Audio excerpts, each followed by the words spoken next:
offensive franco-britannique donnait un coup d'arrêt à l'ennemi et se terminait le 12 septembre 1914. Ce fut la première victoire de la Marne, mais la guerre allait durer encore 4 longues années. La France se souvient de l'horrible cauchemar vécu par ses soldats engagés dans ce conflit appelé Grande Guerre. La France se souvient des terribles souffrances endurées par les combattants et les populations civiles sur les différents fronts, qu'ils soient ceux de la Somme, de la Marne, de Verdun et de bien d'autres. Cette guerre coûta 12 millions de morts à l'ensemble des belligérants. La France, pour sa part, déplorait 1 400 000 morts, 740 000 invalides, 3 millions de blessés, des centaines de milliers de veuves et d'orphelins, et pour la Corse, 11 219 personnes sont décédées durant cette guerre. Dans notre région, 241 vu la mort durant ce conflit.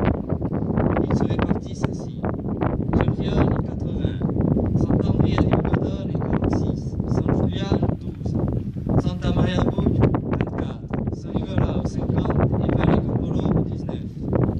En ce jour de commémoration s'insérant dans le cycle mémoriel officiel marquant jusqu'en 2018 le centenaire de la Première Guerre mondiale, rendons hommage à tous ces soldats de métropole, d'outre-mer et des pays alliés qui ont fait preuve d'un courage exemplaire méritant notre reconnaissance. Ils sont morts pour la France, et nous inclinons devant la douleur de leurs familles si cruellement éprouvées. L'Union française des associations de combattants et de victimes de guerre, fidèle au souvenir de toutes celles et de tous ceux et de toutes les victimes de toutes les guerres, invite la jeunesse à œuvrer pour une communauté internationale plus juste, plus solidaire, plus fraternelle et en paix.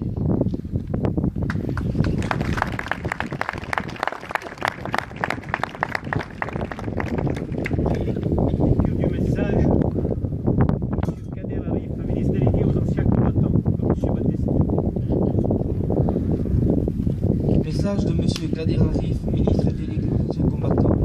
Le 11 novembre 1918, à 11h, les clairs ont sonné le cessez-le-feu tout au long de la ligne de front, mettant fin à 4 ans d'une terrible guerre. Premier conflit mondial qui marque par son ampleur et par le nombre de victimes militaires et civiles l'entrée brutale dans ce 20e sanglant. La Grande Guerre marquera à jamais les esprits, car malgré la joie et la victoire, les familles pleuraient leurs morts. Une hécatombe venait de se produire et bientôt chacun ressentait l'impérieuse nécessité que la nation tout entière, pour se reconstruire, reconnaisse son malheur et s'y associe. Plusieurs étapes favorisent cette résilience.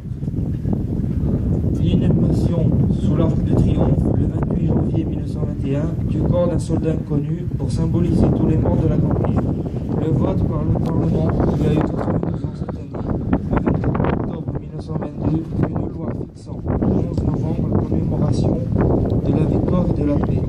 L'allumage par André Maginot, ministre de la Guerre et des Pensions, le 11 novembre 1923, d'une flamme sur la tombe du soldat inconnu qui depuis lors ne s'est jamais éteint.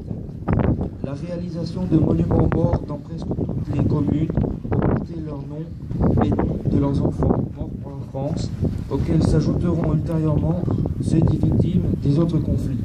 La disparition des témoins de la guerre de 14-18 et l'inéluctable déclin du nombre des acteurs des conflits suivants appelaient une évolution pour maintenir la portée symbolique de cette journée.